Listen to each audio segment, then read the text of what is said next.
Maupay nga aga, Ted. Maupay nga aga sa inyong mga tagapakinig. Opo, salamat sa panahon. Akin pong kasama ngayon si Arnold Ray sa ating programa.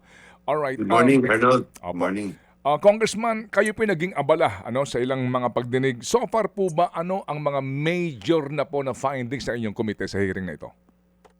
Ang pinaka-major na findings na nakita natin is that laganap talaga ang illicit cigarettes o ang mga sigarilyong hindi nagbabayad ng buwis. Sa Mindanao pa lang, 80% or 8 out of 10 sold cigarettes ay peke o hindi nagbabayad ng taxes. At nakita natin in the last 4 years yung pagtaas uli ng smoking prevalence. Ito yung pinaka mabigat na basehan talaga. Tinitingnan yung buong populasyon at base sa survey mismo ng DOST, ng Food and Nutrition Research Institute, na ang ating smoking prevalence sa Pilipinas ay bumalik na doon sa 2015 level. Nung pinasa natin ang sin tax noong 2012, ang inasahan natin dito dahil nagmamahal ito, patuloy na bumaba ang paninigarilyo sa ating bayan. Pero ngayon po, in the last 3.5 years, ay ang laki ng tinaas po ng illegal cigarettes na napakamura, kaya po tumataas din po ang smoking incidence. Yan po ang pinakamabigat na nakikita nating dahilan kung bakit po mas maraming namamatay sa paninigarilyo. Hindi po dahil sa gamot o kawalan po ng medical attention, but rather because of the availability of cheap cigarettes. Yan po ang pinakamabigat na problema. Okay. Amin po nakapanayam si General Marantan just recently sa kanyang pagkikwento doon sa kanilang nasabat na truck na mga kontrabando na sigarilyo. Parang lumalabas na natsambahan lang nila sa isang checkpoint, sa isang pagsita, yung isang container truck. Kaya po nakita nila yung sigarilyo. Doon na ho doon nagsimula yung kanila pong eventually nga paghuli sa ilang pong mga yung kontrabandong ito. Kayo po, Congressman, ano ba so far po ang findings ninyo dito po sa binabanggit nyo na mga sources ng illegal na mga sigarilyong ito? Meron tatlong pamamaraan paano na ipapasok ang sigarilyong hindi nagbabayad ng buwis o illicit cigarettes. Yung una is smuggling, yung talagang galing sa ibang bansa. Nanggagaling po ito, pumapasok po ito sa mga pier na pinapatakbo ng gobyerno at mga pier na talagang pribado, lalong-lalo po sa Mindanao. Pangalawa po ay manufacturing, may gumagawa po sa Pilipinas ng illegal na paggawaan na ngayon po ay nadiskubre, pinapatakbo ng mga dating nagpapatakbo din po ng Pogo. Yung pangatlo po na pinanggagalingan ay tinatawag na transshipment system o yung pumapasok sa mga economic zones tulad ng SBMA, ng Clark, na kung saan pinapasok sa Pilipinas muna kunwari para i-process o para i-repack, para ipadala ulit sa ibang bansa. Pero sa totoo lang, hindi na siya lumalabas ng Pilipinas. Ito yung tatlong pamamaraan kung paano siya nakakapasok dito. Pero nakikita natin na ang pinakamalala talaga na nangyayari ay yung smuggling na nanggagaling sa ibang bansa. Lalong-lalo na sa Mindanao, nanggagaling ang karamihan sa Malaysia. So ito yung pumapasok at Ted, nakakabahala kasi ang presyo niya ay 40 pesos lang ng isang kaha. Samantalang yung nagbabayad ng buwis ay 200 pesos yung isang kaha. Malinaw na malinaw doon pa lang sa presyo na hindi nagbabayad ng buwis because ang tax itself on a pack is already 66 pesos. Paano mo maibebenta sa mas mababa pa sa actual tax na dapat meron ng isang kaha ng sigarilyo? So ito yung laganap talaga. So tama yung sinabi ni General Marantan, yung mga nahuli nila were smuggled. Meron din silang nahuli kasama ng Bureau of Customs o pinangunahan ng Bureau of Customs yung manufacturing naman po na nangyayari po dyan sa Pampanga. Nakakabahala talaga. Opo. Meron tayong informasyon, Congressman, na natanggap na mawalang galang lang po sa mga lugar na ito na yung Basulta area, itong Basilan, Sulu at Tawi-Tawi, ito raw po yung mga lugar kung saan po nakakadiskubre maging ang BOC ng mga smuggled na sigarilyo. Do you confirm that? I confirm that. At dapat wag tayong magpasintabi. Dapat sila mahiya dahil sa totoo lang, Ted, in that area, like I said, 80% of the cigarettes in those areas don't pay taxes. So, ang mabigat kasi sa pag hindi pagbayad ng buwis, ang pangunahing cause, ang COVID-19, Ted, pinakamalaking dilubyo sa kalusugan. Wala pang 70,000 ang namatay sa buong Pilipinas sa 5 taon. Ang sigarilyo, 100,000 kada taon ang namamatay. So, kalahating milyon in the last 5 years. Ang pinanggagamot natin dito sa mga sakit na ito ay nanggagaling din sa sin tax. Dalawang purpose ng sin tax eh. Gusto mo siya maging hindi affordable para magdalawang isip yung mga gustong manigarilyo magsimula o di kaya yung mga naninigarilyo na. Yun ang una, preventive. Pangalawa, is dyan nanggagaling yung main source natin ng PhilHealth premiums sa mga sponsored programs, senior citizen, PWD, 4Ps, lahat po ng hindi nagbabayad ng premium, hindi po yan libre. Ha? Yan po ay binabayaran at pinababayad po dyan ay sin taxes. So, doble-doble po ang tama sa atin dito. Talagang crisis po siya dahil ang laki ng hinihigop na pondo from the national government para po maipagamot natin ang ating mga may sakit na konektado sa paninigarilyo. Okay, nabanggit nyo nga na hindi ho tayo dapat magpasintabi, dapat mahiya itong mga lugar na ito kung bakit na laganap, talamak itong bentahan ng smuggled cigarette sa mga lugar na ito. Sir, yung pong proteksyon na ibinibigay dito ng mga nasa pamahalaan, dito po sa Central Luzon, kinorek ni Secretary Remulla, hindi Northern Luzon, Central Luzon politicians. May tinutumbok dito na mga ranggo ng politikong ito. Ngayon, doon po sa area na aking binanggit sa Basulta, yung pong sinasabi din po na hindi ito magiging laganap kung hindi either protector o nakikinabang mismo yung mga local leaders doon. Tama Ted, hindi talaga pwedeng mangyari ito dahil lalo sa mga maliliit na lugar, papangalanan ko na po, dyan po sa Tawi-Tawi, yan po ang isa sa pangunahing pinapasukan. Dito po nangyayari sa bandang sa may Zamboanga, hindi po yan makakapasok yung ganyang karaming mga sigarilyo, hindi po alam ng mga local officials. Tiyak po yan. Kumakalat po ito, hindi po ito kayang itago, lalo sa tayo, taong probinsya tayo, Ted. Ibig sabihin, may darating lang na 100 master cases, yung malalaking kahon. Sa San Pierre, pinag-uusapan na natin lahat yan. Ano pa kaya kung libo-libong pumapasok? So meron talagang proteksyon. At na-discover natin, in the area lamang ng Gensan, nakakaawa din yung taga Bureau of Customs, sa totoo lang. No? Yung kolektor natin doon, na bagamat bago pa lang siya doon, sabi nga niya, merong 100 private wharfs na hindi nila kayang mabantayan. At ang iba pa ho dito, ang nakabantay o nagpro-protect ay mga dating abusaya. So ganun kalaki ang perang pinag-uusapan dito na kahit mismo yung mga dating rebelde o dating mga terorista ay siya na nagiging protector dun sa mga private wharfs para makapasok ang sigarilyo dun sa mga areas na yun. So it's impossible na hindi protektado ng mga local warlords o kaya ng mga local na opisyal. Sigurado ho yan. Opo. Congressman, sabi nga po sa inyong ginawa din po ng mga naging pahayag sa committee hearing na ang trend ngayon, bumababa ang koleksyon sa sigarilyo sa ating sin tax, sa particularly po sa sigarilyo. Bumababa ang trend, no? Pero yung dumadami na si sigarilyo, dumadami ang nagkakasakit ng dahil po sa sigarilyo. So kung bumababa ang ating kita, magkano nawawala sa gobyerno, sa estado, sa PhilHealth, dahil po sa smuggling ng sigarilyo? Practically po, magmula ng ito po inyong pinag-aralan hanggang ngayon.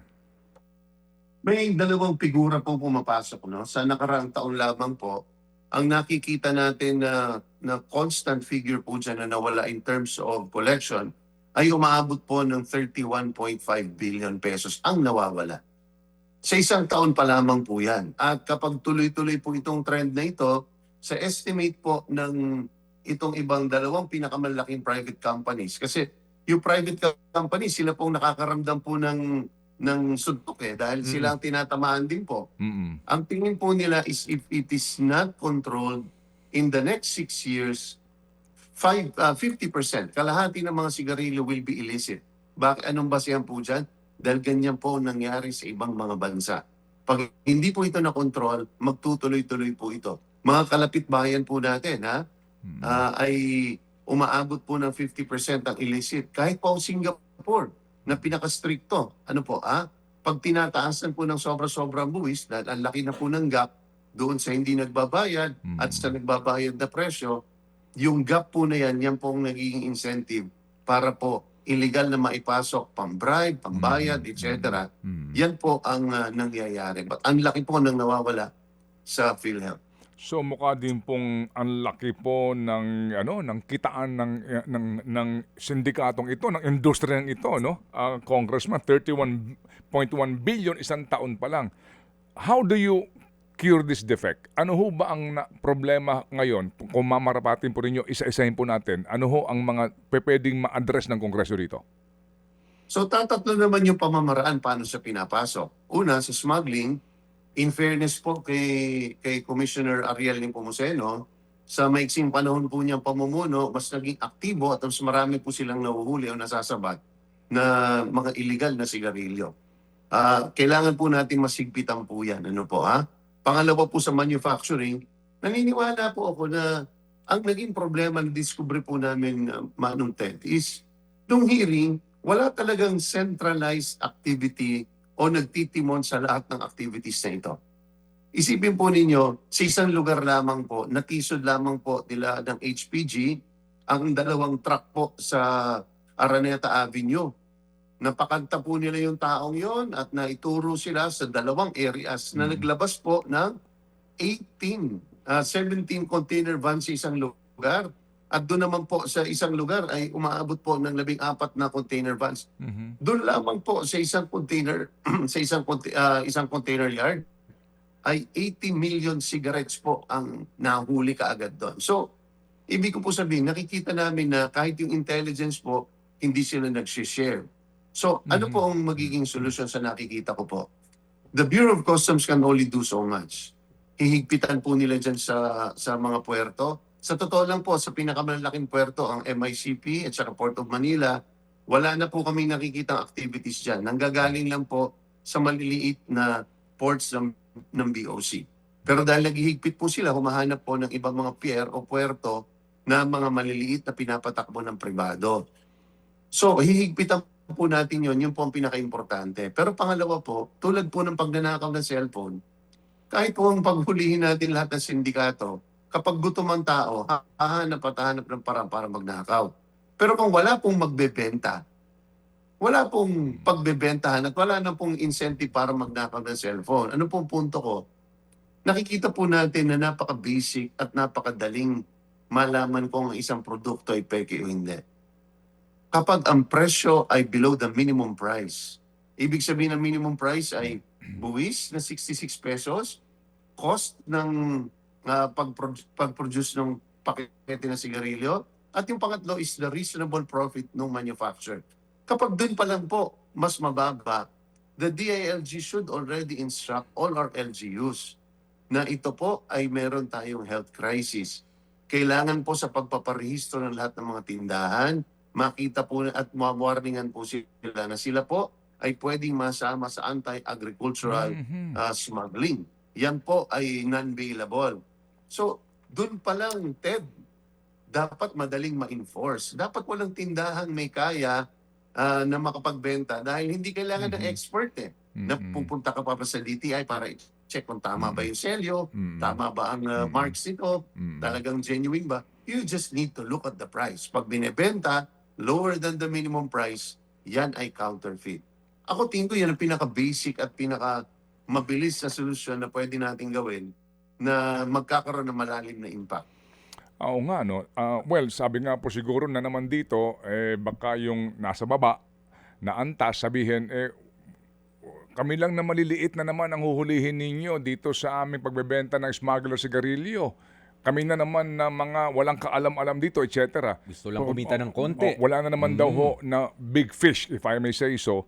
Di ho ba't ito hong amended na nga na Anti-Agricultural Sabotage Act na kakaamyenda lang. Di ba nga dito ang lakas na po nitong batas na ito. At yung bakit hanggang ngayon po, Congressman, wala pa rin pong big fish. Dito po lamang po muna sa usapin po nitong sigarilyo.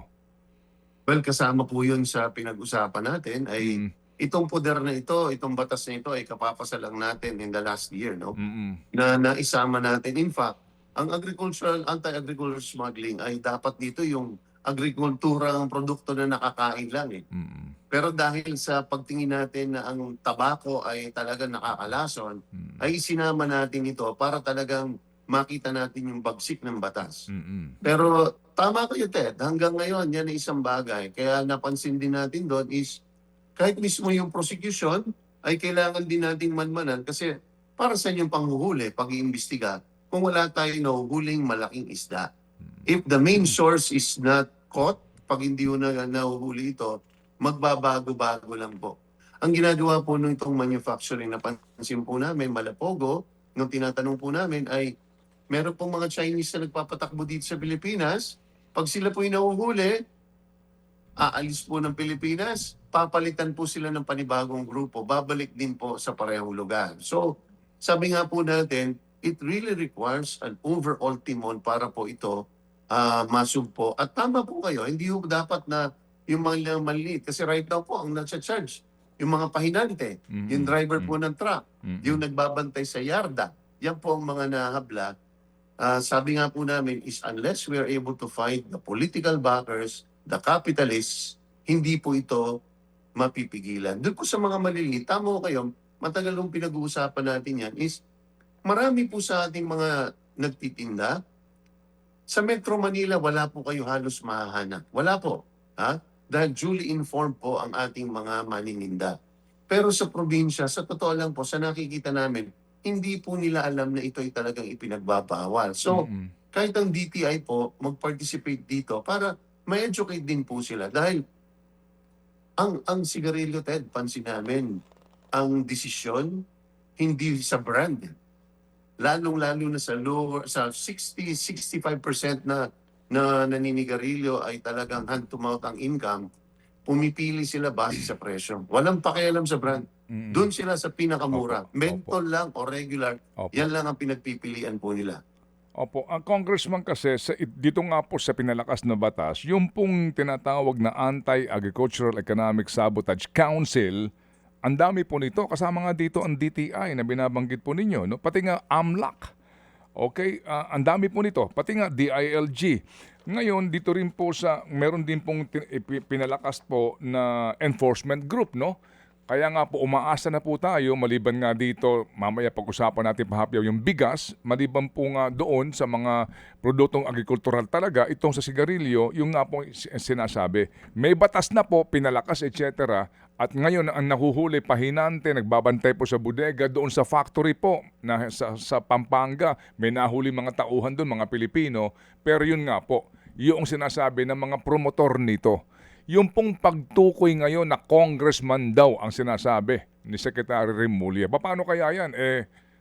Kayo po nag-iimbestiga sa Kongreso, Congressman Miro.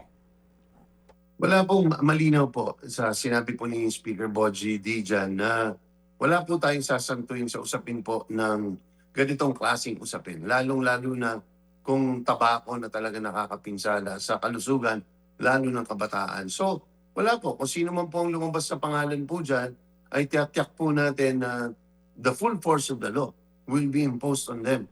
At tulad ng sabi po ninyo, yan po yung paulit-ulit namin sinasabi. Pagdating po dun si Interagency Council, hindi po siya nagmi-meeting eh. Wala po kung nagtitimon talaga. Na sabi nga po natin, nasusunog na po yung bahay, tila hindi napapansin itong gawain ito. Although in fairness, itong taon na ito, Ted, tumaas ang koleksyon, Tumaas ang koleksyon partly because nagkaroon tayo ng panibagong regulasyon pagdating sa vape.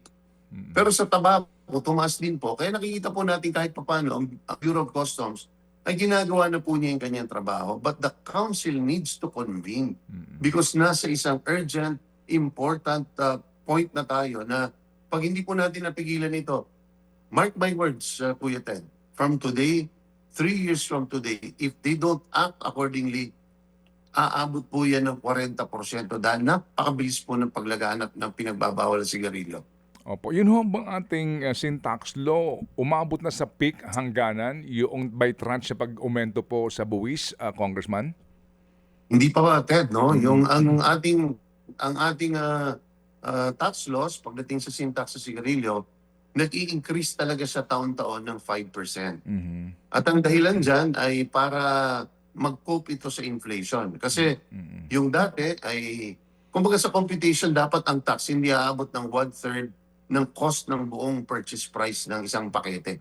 So Mm. hindi pa tayo umaabot doon. Of course, sinasabi ng mga tobacco companies na masyadong mataas na, pero sa nakikita natin ay hindi pa. At huwag natin kakalimutan, ang purpose ng tax, Mm. pag-impose ng tax, is primarily for health Opo, purposes. Ibig opo, sabihin, para huminto sa opo, paninigarilyo. opo, opo. Ted, Mm. alam mo ba, nung nakaraang 2023, compare mo yung 2021 versus 2023, nung 2021, ang naninigarilyo kabataan or adolescents, simula 14 hanggang 18 anyos, ay nasa 500,000. After 2 years, because accessible at Mm. mura ang sigarilyo, 1 milyon kabataan ang naninigarilyo. Ang nadagdag na nagninigarilyo noong 2023, kasi yan ang latest national survey, Mm. we had an additional 4 million adult smokers just in 2023 alone. So, epidemic siya, Ted, dahil Mm. ang thrust talaga ng sigarilyo at nagbebenta ng sigarilyo, hindi man nila aminin, kailangan siyang for longer profit, magsimula ang naninigarilyo habang bata. Bakit? Ang isang teenager na nagsimula manigarilyo, in all likelihood, will never stop. 80% po dyan, nagsimula kayong manigarilyo teenager, hindi na kayo makakahinto. Pero pag nagsimula kayong manigarilyo as an adult, 60% dyan, kaya pong huminto. Yan po ang datos at kaya po ina-attract ang mga kabataan pagdating po sa produktong ito. At kapag ito po'y mura, mas marami pong naninigarilyo kabataan, pati po itong vape nagiging accessible. Yan po ang malaking health crisis na harapin po natin. Opo, yun ho bang mga nakukumpiskang smuggled na sigarilyo or even yung locally manufactured na kontrabando, meron ho bang kaukulang health hazard warning? Gagaya po ng regulasyon ngayon sa Pilipinas? Wala, Ted. Ganun nga ka-brazen. Haha. Dati, yung mga gumagawa dati, nung 2018, 2016, Mhm. kinokopya. May Oo. BIR stamp, Oo. buong buo. Pag Oo. tiningnan mo, hindi mo talaga malalaman kung peke o hindi. Mm. Pero yung ngayon, wala talaga. Walang nakalagay, unknown brand, Mm. walang stamp, Mm. walang health warning. Mm. Pati yung kung saan gawa, peke. Kahit galing Malaysia, galing Vietnam, Oo. sasabihin, made in Korea. Talagang, hindi mo alam kung may lason yan. Hindi, sa Opo. totoo lang. Opo. Yun ho bang tobacco leaf na ginagamit para po sa manufacturing ng locally manufactured illicit cigarettes po ay galing sa atin dito mismo na variant o imported din? Parang alam ko na saan ka papunta, Ted. Ha? Yung, alam niyo po, marami. Ang local tobacco leaf natin, hindi po siya pang-flavoring. Ibig sabihin, siya po ay filler, pampataba ng sigarilyo. So ang karamihan po ng laman ng ating sigarilyo, whether it is produced legally or yung illegally produced, ay karamihan po nanggagaling sa ibang bansa. Nanggagaling po yan sa India, nanggagaling po sa China. Yan po ang pangunahing pinanggagalingan ng tabako. Kahit po yung mga peke na sigarilyo. Okay, so ito hong meron na ba kayong eksaminasyon dito po sa mga klase ng sangkap ng mga locally manufactured na sigarilyo sa Pampanga halimbawa po na inyong nasabat ng pinagsanib na puwersa? Wala pong kapasidad. Ang ating National Tobacco Administration, para malaman po ito, isa po ito sa nire-request po nila sa atin na kung pwedeng mabudgetan. Pero humingi po ng tulong ang ating mga law enforcement agencies sa mga private companies. In particular po sa Japan Tobacco at saka sa Philip Morris. Kasi sila pala, Ted, meron silang mga laboratorio at inventaryo sa kanilang mga head offices. Kapag ang sigarilyo hindi mahimay nila at ipinasok nila sa microscope, meron silang malalaman nila kung saan banda ng India, saan bandang region nito, anong lugar. Malalaman nila kasi meron sila napakalalim na inventaryo. Pero sa isang tingin pa lang nila, at pinadala na po nila, inaantay po yung resulta dyan. Pero sa isang tingin pa lang po nila, sigurado sila imported po ito. Okay. So, may tanong na po si Arnold. Go, Arnold. Congressman, dito nga po sa dami ng binabanggit niyong mga sindikato, and most of them ay dito sa Mindanao nagmumula ang pagpasok nga nito mga smuggled na sigarilyo. Ito po ba mga sindikatong ito sa initial ninyong inquiry ay na-identify nyo na ilang malalaking grupo po sila? Meron ng initial, pero hindi pinapa-validate pa namin. Kausap namin yung taga Bureau of Customs at pinalista po natin yung mga may-ari ng mga private wharves. Pero sa totoo lang po, in that entire area ng Basulta, except sa Sulu, alam naman po natin kung sino po ang mga warlords dyan at nag-aantay na lang po kami ng validation. Pero kasama po yan sa magiging report po natin because like I said, these things cannot take place kung wala pong protector. Ang Arnold, ang difficulty kasi ng sigarilyo, hindi siya parang shabu eh. Yung shabu, so both on the syndicate side, marami sa mga pumapasok sa sindikato ng sigarilyo, hindi sila masyado nakokonsensya. Kasi pag shabu, bawal yan eh. Yung talagang outright, bawal yan. Pero sigarilyo, okay lang yan. Mas okay nga, mas nagiging affordable. Yung mga mahihirap. So kaya-kaya nila ma-justify, pasukin yung negosyo at hindi sila nakokonsensya dyan. At hindi nila na-realize is na long-term effects ng sigarilyo, yun ang nakakapinsala talaga. So, dagdag ko lang doon, Arnold, is yung isang bagay din bakit mas mahirap siyang masabat is yung, dapat mas madaling masabat, yung shabu, patago binibenta eh. Yes. Hindi mo talaga, kahit ikaw, pagpahanapin kita ng shabu, baka isang buwan, wala ka pa rin mahanap eh. Pero yung sigarilyo is out in the open market. So, it should be easier to tell people, wag niyo mong ibenta yan, mahuhuli ho kayo. Ibig sabihin, malaki ho talaga yung ating problema doon sa mga nag-i-implement nga nitong, sabi nyo nga kanina, yung economic sabotage cases, malakas na yun. Pero sa tingin po ninyo, sa ngayon, is it really strong enough para maitaboy, para matakot at mapapanagot nga? Ito kasi rampant na nga ho, at paulit-ulit yung smuggling, transshipment, illegal manufacture. Nagawa na ng paraan dati. Yun ang pinakamagandang sinyales. We managed to bring down the smoking prevalence in the Philippines. At pinuri tayo ng buong mundo. 2019, 2020, yan tuloy-tuloy yung trend, no? Tapos bigla na lang po siyang bumabalik ulit. So kaya siya eh. I don't think we need enough laws. Sa totoo lang, baliwala ang bagsik ng batas kung hindi naman ito nagagamit ng tama. Parang if I were to find a better analogy, para sa ating mga law enforcement, parang may baril na sila eh. Kung hindi rin naman nila ginagamit at ipinuputok ito ng tama, ba't ko pa sila bibigyan ng Armalite? Bibigyan ko pa ng basukat. Diba? It's not an issue of the weapon, it's an issue of using the weapon. Okay. Kailangan nilang gamitin itong mabagsik na kasangkapan na ibinibigay sa kanila ng batas. Opo. So, kabahagi po yun, no? Hindi lang sa pagpipigil ng manufacturing, but more importantly, para po sa prosecution and conviction. Yun. Opo. Baliwala po eh, kung hindi po makukonvict eh. Sige po. So, what's next, Congressman? Kaninyo, dito po sa inyong ginagawang pagdinig, wala makokonvict kasi nga, as we speak now, actually, wala pa hong mismo na mga starring po dito sa tatlong binanggit po ninyo na sources nito pong illicit cigarettes na ito. Wala pa, Ted. Hanggang ngayon, wala pa. Sa pagtatanong natin, inimbita na rin po natin ng Department of Justice sa ating susunod na hearing dahil ultimately sila ang captain ball na pagdating sa korte. So, titingnan natin kung ano yung mga cases na i-file kasi nababalitaan din po namin initially ay may mga kaso pong nadi-dismiss. Napakalungkot naman pag ganon. Nirereklamo nila sa amin na napakabigat ng mga documentary requirements of evidence para masustain po ito na sa paningin ko po hindi po dapat maging palusot kasi ganun po economic Okay. sabotage, life imprisonment, non-bailable. So kailangan po galingan nila yung pagtitimon ng mga ebidensya. Okay. So, actually, ito po ay purely executive function na ngayon eh. Pero ginagawa niya lang po ito, itong oversight function po ninyo, para nga malaman po kung paano nangyayari ito.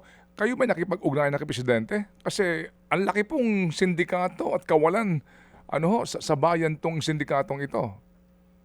Ito po ay in fact part and parcel sa kautusan na po ng Pangulo. Sinabi na rin po kay Speaker Bogie D na talagang zero tolerance for agricultural smuggling.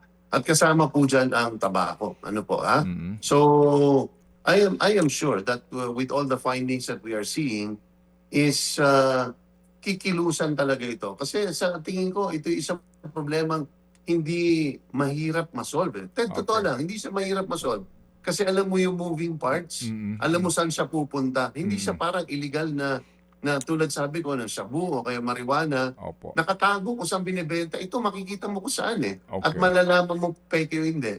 Hindi parang yung bigas. Ah, Yung bigas, pag nasa merkado, hindi mo alam kung smuggled o hindi. There's just no way of knowing. Opo. Okay, so Congressman, bagamat baka maraming umalma dito, hindi ba isa sa mga paraan na magandang gawin ng gobyerno ay lahat ng mga sari-sari store sa lahat ng lugar na notorious na pinagbabaksakan ng smuggle na sigarilyong ito ay puntahan ng mga LGUs at katuwang na ang DTI dito at ang BIR para kumpiskahin lahat ng sigarilyong ito na smuggled, na sa ganon, sigurado lugi sila kasi namuhunan din sila eh. Na sa ganon, wala nang bumili mula sa mga smugglers.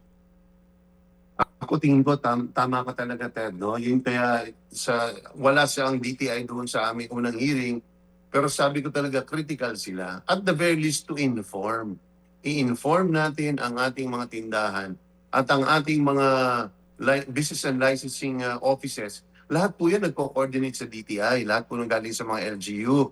Nanggagaling po sa kanila yung mga guidelines on price standards, on Philippine standards, quality standards. Ito naman po is on counterfeit standards. Mhm. So dapat po sila maging aktibo po dyan. At ang DILG po, meron din pong mabagsik na power over our LGUs. Mhm. Naglabas nga lang po ng anti-EPAL ang DILG ngayon. Mhm. Nagkakandara pa po ang ating mga LGU para burahin, tanggalin. So ibig ko po sabihin, there are existing mechanisms that can compel the different government agencies, including LGUs, para maalalayan natin yung ating mga maliliit na mga nagtitinda. Because sila din, biktima rin sila dito, Ted, kung isipin mo di ba? Mhm. Although, syempre, ina-argue ng iba, dapat alam nyo na po yan. Kasi makikita po ninyo yung Apo. binibenta ninyong Marlboro, Oo. ay halos 200, pero itong isa, 40 pesos. Oo. Parang, kumbaga, res ipsa locator. Opo. But like I said, I think in fairness, kailangan silang ma-duly informed para Opo. tumigil na sila at hindi naman nun sila malugi. Okay. Kailan po yung next hearing at iimbitahan nyo ba? Kasi ngayon po may binanggit ng kinorek na po, Central Luzon Congressman. So in fairness sa mga taga Central Luzon, ang mga kongresista, sino yun na sinasabing nasa likod nitong sindikato ng illegal na sigarilyo? Meron kailan yung next hearing at balak niyo bang imbitahan to mga kapwa nyo congressman para lang nila klaruhin ang kanila pong mabigyan po ng pagkakataon na to clarify kung sila man ay hindi sangkot dito? Pinapakaba mo naman ako, Ted, eh. Ha? Hindi, pero honestly, ang unang-unang hakbang is kailangan makausap natin ng DILG kasi sila ho ang nagpangalan para malaman muna natin kung sino. Mhm. Kasi hindi naman fair na ipapatawag natin po lahat para sila po yung magsalita. Dahil kung hindi po ako nagkakamali, more than 55 congressmen po yan. Ano po, ha? Hindi po natin alam kung yan ba yung incumbent o yan ba, alam niyo naman ng congressman. Kahit 20 taon na hindi congressman pa rin po ang tawag. So, we want to find out first from the DILG kung sino itong mga ito so that they can inform us so we can give those individuals an opportunity to defend themselves. Baka dating mayor naging congressman. Pwede rin ho. O pwede pong congressman dati na ngayon po ay mayor. Pwede rin hong ganon. Okay.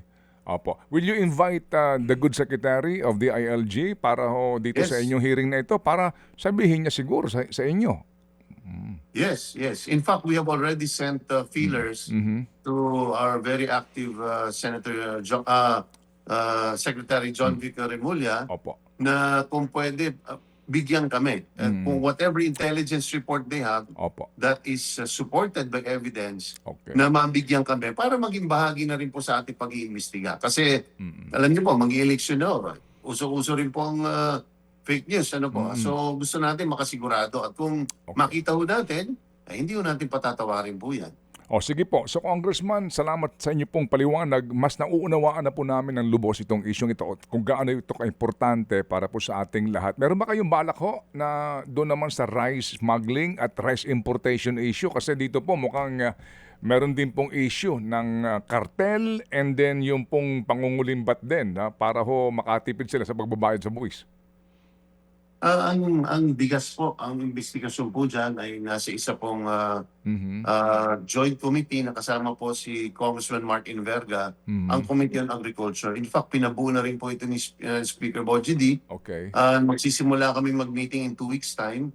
Binubuo na yung mga miyembro dahil lalong-lalo na may parating na rin naman po na harvest. So, inaabangan po natin ito na well-coordinated po ang lahat ng activities. Kung kailan po pinapayagan ng importation, kailan po hindi, at bakit po kapag walang importation, patuloy na may pumapasok pa rin po na bigas. Opo, tsaka kami po yung magbibigay din po ng input dito nga po sa question kung yung alokasyon na ibinibigay ng DA sa mga rice importers. Kasi po, as you know, 450,000 metric tons, di ba, ang pinayagan for January and February, yung alokasyon na ibinibigay sa mga importers. Kung ano ang formula, and then, yung question nga po ng iba na bakit mukhang sabi nga doon sa committee ni Senator Kiko, may isang tao, 4 yung kumpanya doon sa... alam niyo ho yun, may gano'n na naman pong mga magic na nangyayari. Baka ho, pwede hong kayo naman po sa kamera at mangusisa po dito. Alam niyo, sa totoo lang, yung interlocking ownership na yan, hindi siya ganun kahirap talaga ma-determine. Kung makikita po ninyo, kahit po noon nagkaroon ng onion cartel investigation sa Kongreso, na kung saan po ang sibuyas ay umabot po ng 900 pesos kada kilo. Dahil nakita po doon, titingnan lang po ninyo, na-discover po doon, Kuya Ted, iba-iba yung address.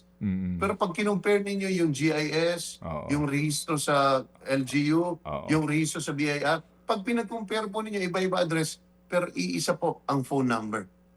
Doon pa lang po eh. Okay. Makikita ninyo may cartel talaga at kasama ho yan. Kailangan matingnan mo talaga kung sino binibigyan, bakit sila yung binigyan at bakit ganun kalaki. Ano ba nagiging basis? Capitalization ba yan? Lugar ba yan? Kailangan makita din po natin yun. Opo. Dito ho naman sa bigas, opo, iba-iba, isa lang po ang address. Iba-iba yung pangalan. Ganun din po.